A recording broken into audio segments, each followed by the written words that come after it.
పుష్ప నుండి item song అయితే release అయింది. నేను నైట్ 8:02కి రిలీజ్ అయింది.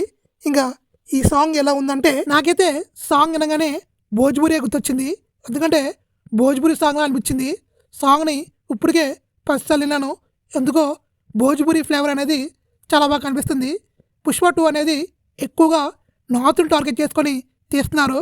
అంటే నార్త్లో ఈ సినిమాకి రెస్పాన్స్ వేరే లెవెల్లో వచ్చింది. అల్లు అర్జున్కి ఫ్యాన్ ఫాలోవర్స్ కూడా వేరే లెవెల్ ఉన్నారు. నార్త్లో నంబర్ 1 హీరో అంటే మన అల్లు అర్జునే. ఇండియాలో నంబర్ 1 హీరో అంటే మన అల్లు అర్జునే. పుష్ప వలంగా నేషనల్ అవార్డు కానీ నార్త్ ఫ్యాన్స్ కానీ సంపాదించారు. అందుకనే ఈ సినిమాని ఎక్కువగా నార్త్ ఆడియన్స్ని టార్గెట్ చేసి మరి తీశారు. ఊ అంటావా ఊ అంటావా సాంగ్తో కంపేర్ చేస్తే ఈ ఊ అంటావా ఊ అంటావే సాంగ్ చాలా బెస్ట్. అది ఎవర్ గ్రీన్ సాంగ్. అది ఇప్పటికే పుష్ప నుండి 2 సాంగ్లు వచ్చినాయి. ఆ 2 సాంగ్లు వేరే లెవెల్లో వైరల్ అయినాయి. ఈ సాంగ్ అయితే జస్ట్ బాగుంది అంతే. ఈ సాంగ్ మీకు ఏమనిపించినది మాకు కామెంట్ చేయండి.